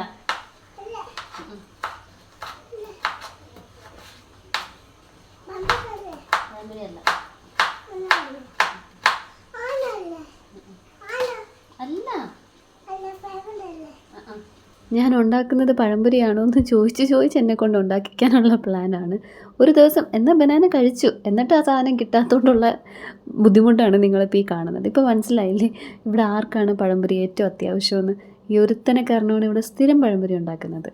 ഇത് അന്ന് നമ്മൾ പച്ചക്കറി കിറ്റ് വാങ്ങിച്ചപ്പോൾ അതിൻ്റെ അകത്ത് സാമ്പാറിന് എടുത്തിട്ട് ബാക്കിയിരുന്ന പച്ചക്കറികളാണ് കേട്ടോ. ഒരു കഷ്ണം ചേന, പച്ചക്ക ഇനിയും ഉണ്ട്, ഞാൻ 2 ചെറുതേ എടുത്തുള്ളൂ. പിന്നെ വെള്ളരിയും പിന്നെ എന്തോ തടിയങ്കായോ അങ്ങനെയൊക്കെ പറയുന്ന സംഭവങ്ങളായിരുന്നു. പക്ഷേ ക്യാരറ്റ് ഇല്ലാത്തതിൽ എനിക്ക് നല്ല വിഷമമുണ്ട്. എനിക്ക് അവിയൽ നല്ല കളർഫുള്ളായിട്ടിരിക്കണം, പല പല പച്ചക്കറികളൊക്കെ ആയിരുന്നു. ക്യാരറ്റൊക്കെ വരുമ്പോഴല്ലേ ഒരു കളർ കിട്ടത്തുള്ളൂ. അങ്ങനെ നോക്കിയപ്പോൾ തക്കാളി ഇല്ല കേട്ടോ. പിന്നെ അമ്മേനെ ഞാൻ വിളിച്ചു പറഞ്ഞു വരുമ്പോഴത്തേക്ക് തക്കാളി മേടിച്ചുകൊണ്ട് വരണേന്ന്. അവിടുത്തെ കടയിൽ ആലും പിന്നെ ഗൂഗിൾ പേ ചെയ്ത് കൊടുത്താലും മതി. അപ്പോൾ തിരിച്ച് വരുമ്പോഴത്തേക്ക് വാങ്ങിച്ചുകൊണ്ട് വരാമെന്ന് പറഞ്ഞു. അവിയലിനുള്ള പച്ചക്കറികൾ അരിഞ്ഞിട്ട് അതിലേക്ക് 2-3 ചെറിയുള്ളിയും കൂടെ ഞാൻ അരിഞ്ഞിടുന്നുണ്ട്. ഇനി ഇത് ഞാൻ ഉപ്പും വെളിച്ചെണ്ണയൊക്കെ ഒഴിച്ച് വേവിക്കാൻ വെക്കത്തതേ ഉള്ളൂ. എന്തായാലും അരിഞ്ഞതല്ലേ, ചായ ഇടുന്നതിന് മുമ്പായിട്ട് ചിക്കൻ കറിക്കുള്ള സവാളയും കൂടെ അരിഞ്ഞ് വെക്കാമെന്ന് കരുതി. സവാള തൊട്ടടുത്ത് തന്നെ ഇരിക്കുമായിരുന്നു. അപ്പോൾ ഈ ബോർഡെല്ലാം പിന്നെ അങ്ങ് മാറ്റാമല്ലോ എല്ലാം അരിഞ്ഞു കഴിഞ്ഞാൽ. ചിക്കൻ കറി രാവിലത്തെ ബ്രേക്ക്ഫാസ്റ്റിനും വേണം. രാവിലെ ഞാൻ ഇപ്പോൾ പ്ലാൻ ചെയ്യുന്നത് ബ്രേക്ക്ഫാസ്റ്റ് പൂരിയും ചിക്കൻ കറിയുമാണ്. ഞാൻ എണീക്കുന്നതും എൻ്റെ മൂഡ് അനുസരിച്ച് ചിലപ്പോൾ പുട്ട് പുഴുങ്ങാൻ സാധ്യതയുണ്ട്. അപ്പോൾ ഇപ്പോൾ എന്തായാലും മനസ്സിൽ വിചാരിക്കണം പൂരി ഉണ്ടാക്കാം, ചിക്കൻ കറിയായിട്ട് എടുക്കാം. ഉച്ചയ്ക്ക് ലഞ്ചിൻ്റെ മെനു, അതായത് നാളെ ഉച്ചയ്ക്കത്തേക്കുള്ള പ്രിപ്പറേഷൻസാണ് ഇതൊന്നും പറയണ്ടല്ലോ. ലഞ്ചിൻ്റെ മെനു എന്ന് വെച്ചാൽ ചോറും അവിയലും ചിക്കൻ കറിയും പപ്പടവും. അപ്പോൾ ചിക്കൻ കറി നമുക്ക് 2 നേരത്തേക്ക് വേണം. പിന്നെ പറ്റിയാൽ രാത്രി അയാളിന് ചപ്പാത്തിക്കും കൂടെ കൊടുക്കാൻ വേണ്ടിയിട്ട് കറി ബാക്കി കാണണം എന്നെനിക്കൊരാഗ്രഹമുണ്ട്. അതുകൊണ്ട് ഇത്തിരി പൊട്ടറ്റോയും കൂടെ അതിലോട്ട് ഞാൻ അരിഞ്ഞ് ചേർക്കുന്നുണ്ട്. കറി ഒന്ന് ഇത്തിരി കൂടുമല്ലോ അപ്പോഴത്തേക്ക്. അങ്ങനെ ഇതൊക്കെ അരിഞ്ഞു. ഇനിയിപ്പോൾ തക്കാളി വേണം രണ്ടും ഉണ്ടാക്കാനായിട്ട്. തൽക്കാലം അതൊന്ന് പോസ് ചെയ്തിട്ട് ഞാൻ കോഫി ഇടുകയാണ്. ചായപ്പൊടി തീർന്നു, പാൽപ്പൊടി തീർന്നു എന്ന് ഞാൻ പറഞ്ഞല്ലോ, മേടിച്ചിട്ടില്ല. ഇവിടുത്തെ കടയിൽ നിന്ന് ചെറിയ പാക്കറ്റ് മേടിക്കാം, എന്നാലും ഈ 2-3 ദിവസം കട്ടനും കാപ്പിയൊക്കെ കുടിച്ചാലും പ്രശ്നമൊന്നുമില്ലെന്നേ. അപ്പോൾ അതൊക്കെ ഇനി പാക്കറ്റ് പാൽപ്പൊടി മേടിച്ചിട്ട് ചായ കുടിക്കാം. ചായൻ്റെ കൂടെ പ്രത്യേകിച്ചൊന്നും ഇല്ലാത്തതുകൊണ്ട് ഞാൻ തൽക്കാലം കോഫിയാണ് കേട്ടോ ഇട്ടത്, ബ്ലാക്ക് കോഫി ആയിട്ടത്. പിന്നെ ഇതെല്ലാം എൻ്റെ ഈ ചിക്കൻ കറി പരിപാടികളെല്ലാം അവസാനിപ്പിച്ചാൽ അപ്പോൾ തന്നെ ഡിന്നർ എടുക്കുകയും ചെയ്യാം. ഞാൻ പറഞ്ഞല്ലോ ഞാൻ എണീറ്റപ്പോൾ തന്നെ 7 മണിയായി. ഇപ്പോൾ സമയം ഏതാണ്ട് ഒരു 8 മണി അടുപ്പിച്ചായി. 8:30-9 മണിക്ക് ഞങ്ങൾ ഡിന്നർ കഴിക്കും. അപ്പോൾ ഇന്നത്തെ പണിയെല്ലാം തീർത്ത് ഡിന്നറുമായിട്ട് പോയിരിക്കാമെന്ന് കരുതിയിട്ടാണ് ഞാൻ നിൽക്കുന്നത്. അതുകൊണ്ടാണ്. പിന്നെ ഇതിൻ്റെ ഇടയിൽ ഞാൻ ആലന് വേണമെങ്കിൽ ബനാന കൊടുത്താൽ കഴിക്കും, പിന്നെ ഡിന്നർ നല്ലപോലെ കഴിക്കത്തില്ല. ഇന്നത്തെ ഡിന്നറിനാണെങ്കിൽ ഉച്ചയ്ക്കത്തെ ബിരിയാണിയുടെ ബാക്കിയാട്ടോ ഇരിക്കുന്നത്. അതിൽ ഞാൻ 2 മുട്ട പുഴുങ്ങിയിടും, അപ്പോൾ അത് മുട്ട ബിരിയാണിയാവും. കുക്കു സാറിന് നൂഡിൽസ് വേണമെന്ന് പറഞ്ഞിട്ടുണ്ടായിരുന്നു, നൂഡിൽസ് ബാക്കിയിരിപ്പുണ്ടായിരുന്നു. ഇവർക്ക് ബിരിയാണി കൊടുത്തിട്ട് നൂഡിൽസ് ഞാൻ കഴിക്കാം എന്നായിരുന്നു എൻ്റെ പ്ലാൻ. ഇതിൻ്റെ ഇടയിൽ മലയാളം പഠിക്കുന്നതിനെ ചൊല്ലി ഞങ്ങൾ തമ്മിൽ വലിയ രീതിയിൽ അടിയൊക്കെ ഉണ്ടായി. അവസാനം അവൻ പറഞ്ഞ ഡയലോഗ് എന്തുവാണെന്നറിയോ? അവൻ അമ്മയോട് നിമ്മലടുത്ത് പോയി പറയുവാണ്, നിമ്മലയ്ക്ക് ഈ ഒരു വാവേനെ അങ്ങ് ക്യാൻസൽ ചെയ്തുകൂടായിരുന്നു, അപ്പോൾ എനിക്ക് ഇത്ര അനുഭവിക്കേണ്ടി വരത്തില്ലായിരുന്നു. അതായത് എന്നെ അമ്മ ക്യാൻസൽ ചെയ്ത് കളഞ്ഞുകൂടായിരുന്നു എന്നാണ് ചോദിച്ചത്. മലയാളവും ഹിന്ദിയും പഠിക്കാൻ ഒരു താല്പര്യവും ഇല്ല, തല്ലിക്കൊന്നാലും പഠിക്കത്തില്ല. ഞാൻ പറഞ്ഞു ഇനി പുറത്തോട്ട് ഇറങ്ങണ്ട, ഫോണും കാണണ്ട. മലയാളത്തിലും ഒരു പോയം 4 ലൈൻസ് പഠിക്കണം, ഹിന്ദിയിലും പോയം 4 ലൈൻസ് പഠിക്കണം. ഇത് രണ്ടും പഠിച്ചിട്ട് മതി ബാക്കിയെന്ന് പറഞ്ഞതിനാണ് ഇത്രയും കോലാഹലം ഇവിടെ ഉണ്ടാക്കിയത്. അപ്പോൾ അതിൻ്റെ ഇടയിൽ അവൻ കഴിക്കാൻ നൂഡിൽസ് മതിയെന്ന് പറഞ്ഞിട്ട് ഇനിയിപ്പോൾ ഞാൻ അവന് ബിരിയാണി കൊടുത്ത് ഞാൻ നൂഡിൽസ് കഴിച്ചാൽ വീണ്ടും എൻ്റെ പേരിൽ അടുത്ത പെറ്റി കേസാവും. അപ്പോൾ അമ്മ വന്നത് നിങ്ങൾ കണ്ടു കാണുമല്ലോ, തക്കാളിയും കൊണ്ടുവന്നു. അവിയലിനുള്ള പച്ചക്കറികളിലേക്ക് ഞാൻ ഒരു തക്കാളിയും കൂടെ അരിഞ്ഞ് ചേർത്ത് ആവശ്യത്തിനുള്ള ഉപ്പും വെളിച്ചെണ്ണ ഒഴിച്ച് ഒന്ന് പുരട്ടിയിട്ട് ഒന്ന് വേകാൻ വേണ്ടിയിട്ട് കുറച്ച് വെള്ളം ഒഴിച്ച് അടച്ച് വെച്ച് വേവിച്ചെടുക്കുന്നുണ്ട്. ഇപ്പുറത്ത് ആ ഒരു ചീനച്ചട്ടി വെച്ചിരിക്കുന്നത് പപ്പടം കാച്ചാനാണ്. പപ്പടം അമ്മ കാച്ചി എടുത്തോളും. ഞാൻ ദേ കുക്കറിൽ നമ്മുടെ ചിക്കൻ കറി വയ്ക്കാൻ പോവാണ്. അതെ, വീണ്ടും കുക്കറിലേക്ക് ഇപ്പോൾ ഞാൻ ഒഴിക്കുന്നത് നെയ്യാണ്. കുറച്ച് നെയ്യൊക്കെ ഒഴിച്ച് ചിക്കൻ കറി വെച്ചാൽ നല്ല ടേസ്റ്റാണ് കേട്ടോ. നെയ്യ് ഒഴിച്ച് പിന്നെ കുറച്ച് വെളിച്ചെണ്ണയും കൂടെ ഒഴിച്ചിട്ട് സവാള അരിഞ്ഞത് നല്ല രീതിയിലൊന്ന് ബ്രൗൺ കളറാക്കി എടുക്കുന്നുണ്ട്. നിലൂന് അതിൻ്റെ ഇടയിൽ മഞ്ജു അമ്മച്ചിയുടെ വകയും ഫണ്ട് എത്തിയിട്ടുണ്ട് കേട്ടോ. പക്ഷേ എനിക്ക് ഫേസ്ബുക്ക് അയച്ചത് മാത്രം ഇങ്ങ് എത്തിയിട്ടില്ല ഇതുവരെ. നിലുവിൻ്റെ ബർത്ത്ഡേയുടെ ഫണ്ടിങ്ങിന് 4 വഴിയിൽ നിന്നും കൂടെ വന്നുകൊണ്ടിരിപ്പുണ്ട്. അതുകൊണ്ട് പരിപാടി അത്യാവശ്യം കൊഴുപ്പിക്കാനാണ് പ്ലാൻ. സാറ്റർഡേ ആണ് മിക്കവാറും. ആ ഒരു വ്ലോഗ് ഞാൻ സൺഡേ ആയിരിക്കും പോസ്റ്റ് ചെയ്യുന്നത്, മറക്കാതെ കാണണം കേട്ടോ. അങ്ങനെ നമ്മുടെ സവാളയൊക്കെ ബ്രൗൺ കളർ ആയപ്പോഴത്തേക്ക് ഞാൻ ഒരു 1/2 ക്യാപ്സിക്കം ഫ്രിഡ്ജിൽ ഇരിപ്പുണ്ടായിരുന്നു, അത് ഇതിലോട്ടങ്ങ് കയറ്റി. കറി കുറച്ച് കൂടുതലിരിക്കട്ടെ. ഇതിപ്പോൾ എന്ത് കറിയെന്നൊന്നും പറയാനൊന്നും എനിക്കറിയത്തില്ല. ചിക്കൻ കറി, ക്യാപ്സിക്കം ഇട്ട ചിക്കൻ കറി. ചില്ലി ചിക്കൻ അല്ല, പക്ഷേ ചിക്കൻ കറിയും അല്ല. ക്യാപ്സിക്കം 1/2 ക്യാപ്സിക്കം കുറച്ച് വലുതിൻ്റെ പകുതി പീസായിരുന്നു അത് ബാക്കിയിരുന്നത്, അതങ്ങ് ചേർത്തു. പിന്നെ അതിലേക്ക് ആഡ് ചെയ്ത് കൊടുത്തത് ഒരു തക്കാളി. പിന്നെ പൊടികളായിട്ട് ഇപ്പോൾ ഞാൻ മല്ലിപ്പൊടിയും സാദാ മുളക് പൊടിയും കാശ്മീരി മുളക് പൊടിയും മഞ്ഞൾപ്പൊടിയും കൂടെ ചേർക്കുന്നുള്ളൂ. ഗരം മസാലയും ചിക്കൻ മസാലയും ഒന്നും ചേർക്കാത്തത് ഇതെല്ലാം ആ ചിക്കനിൽ പുരട്ടിയിരിക്കുന്നത് കൊണ്ടാണ്. മസാലയുടെ കുത്ത് വരും ഇനി അധികം ഇട്ട് കഴിഞ്ഞാൽ. അന്ന് കറിക്കായിട്ട് പുരട്ടിയപ്പോൾ ഇത് ഈ കരളിൻ്റെയും കിഡ്നി, ലിവർ ആ തരത്തിലുള്ള പീസുകളായതുകൊണ്ട് കുറച്ച് മസാലപ്പൊടി ഞാൻ ഇതിൽ അധികം ഇട്ടിട്ടാണ് പുരട്ടി വെച്ചിരുന്നത്. അതെല്ലാം കൂടെ ഒന്ന് മൂത്ത് വരുമ്പോൾ ചിക്കൻ ആഡ് ചെയ്ത് ഹൈ ഫ്ലെയിമിൽ വെച്ച് ഒന്ന് നല്ലപോലെ ഇളക്കിയെടുക്കാം. 2 പച്ചമുളകും കൂടി ഇട്ട് കൊടുക്കുന്നുണ്ട്. മുഴുവൻ മസാലകളായിട്ട് ഒരു 3 ഗ്രാമ്പു, ഒരു ചെറിയ കഷ്ണം പട്ടയും കൂടി ഇട്ട് കൊടുത്തു. പിന്നെ നമ്മൾ അരിഞ്ഞു വെച്ചിരുന്ന ഉരുളക്കിഴങ്ങും കൂടി ഇട്ട് വീണ്ടും നല്ല രീതിയിൽ മിക്സ് ചെയ്തെടുത്തിട്ട് കുറച്ച് ചൂടുവെള്ളം കെറ്റിലെടുത്ത്, ഇനി ചിക്കനിൽ വെള്ളം വരും, അപ്പോൾ ലേശം വെള്ളം മാത്രം ഒഴിച്ചാൽ മതി. ഇനി ബിരിയാണി കഴിക്കാനായിട്ട് നമുക്ക് 2 എഗ്ഗ് വേണമല്ലോ. മുട്ട ബിരിയാണി ആക്കണമെങ്കിൽ റൈസ് മാത്രമല്ലേ ബാക്കിയുള്ളൂ. ആ 2 എഗ്ഗും പിന്നെ കുക്കുസാറിന് ഞാൻ ഒരു എഗ്ഗും കൂടെ കൊടുക്കുന്നുണ്ട്. വെറും ന്യൂഡിൽസ് കഴിക്കണ്ടെന്ന് കരുതിയിട്ട് അങ്ങനെ പുഴുങ്ങിയെടുക്കാനുള്ള 3 മുട്ടയും ചിക്കൻ കറിയുടെ കൂടെ വെച്ചു. അതിപ്പോൾ ഒരുമിച്ച് ഒരു വിസിലങ്ങ് ആയി എടുക്കുമല്ലോ, ആയി കഴിയുമല്ലോ. അപ്പോഴേക്ക് അവിയലിന് വെച്ചിരുന്ന പച്ചക്കറികളൊക്കെ വെന്തു. അതിലേക്ക് തേങ്ങ ആഡ് ചെയ്ത് കൊടുത്തു. ജാറ് കഴുകി ഒരിത്തിരി വെള്ളം കൂടെ ഒഴിച്ച് കൊടുക്കുന്നുണ്ട്. ഇനി ഇത് നന്നായിട്ടൊന്ന് ഇളക്കിയിട്ട് വെള്ളം പറ്റാനായിട്ട് കുറച്ച് നേരം നമുക്ക് അടച്ച് വയ്ക്കാം. ഇത്തിരി വെള്ളം പറ്റണം, പച്ചക്കറിയിൽ നിന്നൊക്കെ വെള്ളം വരും. ഇനി കഴുകാനായിട്ട് എനിക്കിവിടെ ഈ ജാറും പിന്നെ ചോപ്പിംഗ് ബോർഡും. ഇനി കുക്കറൊക്കെ കഴുകണം, കുക്കറും പിന്നെ ബിരിയാണി ഇരിക്കുന്ന ഡിഷും ഒക്കെ കഴുകണം. അത് നമുക്ക് വഴിയേ കഴുകാം. ഈ ഒരു ഇപ്പുറത്തെ സൈഡിലായിട്ട് ഞാനൊരു പിരമിഡ് ഉണ്ടാക്കി വെക്കുന്നുണ്ട്. ഞാൻ എല്ലാം കഴുകി കഴിയുമ്പോഴത്തേക്ക് ഞാൻ ആ സാധനം കാണിച്ചു തരാം. പാത്രം കഴുകി കഴിഞ്ഞപ്പോഴത്തേക്ക് തീ നല്ലപോലെ കൂട്ടി വെച്ചതുകൊണ്ട് ടപ്പേ എന്ന് വിസിൽ വരും എന്നാണ് ഞാൻ വിചാരിച്ചത്. പക്ഷേ അവിടെ നിന്ന് സൈഡിൽ നിന്ന് ആവി പോന്നു. അപ്പോൾ അങ്ങനെ ചിലപ്പോഴൊക്കെ സംഭവിക്കാറുണ്ട്. അപ്പോൾ ഞാൻ ചെയ്യുന്നത് ഇതുപോലെ വെള്ളത്തിൻ്റെ അടിയിൽ വെച്ചിട്ട് ആ വാഷർ അങ്ങ് എടുത്തിട്ട് നേരെ തിരിച്ചിടും. അതെങ്ങനെയാണോ കിടന്നത് അതിൻ്റെ നേരെ ഓപ്പോസിറ്റ് സൈഡിലായിട്ടിടും. അപ്പോൾ അത് ടൈറ്റ് ആയിക്കോളും. അങ്ങനെ ഇനി ഒരു വിസിലത് ഇപ്പം അങ്ങ് ആവും കേട്ടോ. അപ്പോഴത്തേക്ക് നമുക്ക് കഴിക്കാനും എടുക്കാം. അതുകൊണ്ട് തന്നെ ഇന്ന് ഞാൻ ഡിന്നറൊക്കെ എടുത്തിട്ടേ സിനിമ കാണാൻ പോകുന്നുള്ളൂ. ഇന്ന് പുഴു എന്ന് പറഞ്ഞ മൂവി കാണുന്നെന്നാണ് എനിക്ക് തോന്നുന്നത്. കാരണം എൻ്റെ അടുത്ത് ഇപ്പോൾ വിളിച്ച് ചോദിച്ചായിരുന്നു പുഴു എന്ന് പറഞ്ഞ ഫിലിം കണ്ടോന്ന്. ഞാൻ ഫോണിൽ മുമ്പ് ഈ യൂട്യൂബ് ചാനൽ തുടങ്ങുന്നതിന് മുമ്പ് ഞാൻ കുറച്ച് സിനിമകളൊക്കെ ഒറ്റയ്ക്കിരുന്ന് രാത്രി കാണുമായിരുന്നു. ഇപ്പോൾ ആ പരിപാടിക്ക് നമുക്ക് സമയമേ കിട്ടാറില്ലല്ലോ. അതുകൊണ്ട് തന്നെ ഞാൻ കണ്ടിട്ടില്ല എന്ന് പറഞ്ഞു. അപ്പോൾ അത് ഇടാനായിട്ട് ഇപ്പോൾ തൽക്കാലം ന്യൂസ് വെച്ചുകൊണ്ടിരിക്കുകയാണ്, ലൈവ് ന്യൂസ്. ഇനി ഞാൻ അവിടെ ചെന്നിരിക്കുമ്പോഴത്തേക്ക് മൂവി ഇടും. അവിയൽ റെഡിയായി. ഈ രീതിയിൽ വെള്ളം വറ്റിയെടുത്താൽ മതി. ഇതിൻ്റെ അകത്തോട്ട് ഞാനിപ്പോൾ പച്ച വെളിച്ചെണ്ണ മാത്രമേ ഒഴിക്കുന്നുള്ളൂ. തൈരും കൂടെ ഞാൻ ഇടയ്ക്ക് ചേർക്കാറുണ്ട്, അതും ഒരു ടേസ്റ്റാണ്. പക്ഷെ ഇപ്പം ഞാൻ തൈര് ചേർത്തിട്ടില്ല. എനിക്കെന്തോ നല്ല ആ മണവും ടേസ്റ്റ് ചെയ്ത് നോക്കിയപ്പോൾ ഇപ്പോഴത്തെ ടേസ്റ്റ് ഒരു പെർഫെക്റ്റ് ആണെന്ന് തോന്നി. അതുകൊണ്ട് ഞാൻ തൈര് ചേർക്കുന്നില്ല. ചട്ടിയുടെ ഏറ്റവും അടിയിൽ പച്ചക്കയുടെ ഒരു 2-3 പീസുകൾ ഒട്ടിപ്പിടിച്ചിട്ടുണ്ടായിരുന്നു. അതാണ് ഈ ഉരച്ച് കഴുകി എടുക്കുന്നത്. മുമ്പൊക്കെ ഞാൻ ഈ പച്ചക്ക വൃത്തിയാക്കുമ്പോൾ നല്ല രീതിയിൽ തോലങ്ങ് കളയുമായിരുന്നു കേട്ടോ. അപ്പോൾ എൻ്റെ അവിയൽ ഇങ്ങനെ മഞ്ഞ കളറിൽ ഇരിക്കത്തുള്ളൂ. എനിക്ക് അവിയൽ പച്ച കളറിൽ ഇരിക്കണം, അതാണ് എനിക്കിഷ്ടം. അപ്പോൾ പിന്നെയാണ് ഞാൻ മനസ്സിലാക്കിയത് ഈ പച്ചക്കയുടെ തോലൊക്കെ അധികം കളയാതിട്ടാൽ അവിയൽ പച്ച നിർത്തി കിട്ടുമെന്ന്. പിന്നെ നമ്മൾ ഈ തോല് കളയുന്ന എല്ലാ ഐറ്റംസും ജസ്റ്റ് ഒന്ന് ചുരണ്ടിയിട്ടിട്ടാൽ ആക്ച്വലി അങ്ങനെയാണ് കേട്ടോ. നമ്മൾ ഈ സദ്യക്കൊക്കെ കഴിക്കുമ്പോൾ ഹിന്ദുസൊക്കെ വിളമ്പുന്ന അവിയൽ അങ്ങനെ ഇരിക്കുന്നത് എല്ലാത്തിൻ്റെയും അതായത് ഞാൻ ചെയ്യുന്ന ഒരു 1.5 ക്ലീനിങ്ങാണ്. തോലും കുറച്ച് ചതയും കൂടെ ആയിട്ടാണ് ക്ലീൻ ചെയ്തെടുക്കുന്നത്. ആ പച്ചപ്പൊക്കെ ഉണ്ടെങ്കിലേ അവിയൽ പച്ചയാവത്തുള്ളൂ. ഇതിപ്പോൾ പച്ചക്ക ഞാൻ അതുകൊണ്ട് അത്ര ഡീപ്പായിട്ട് അങ്ങോട്ട് തൊലി കളഞ്ഞിട്ടില്ല.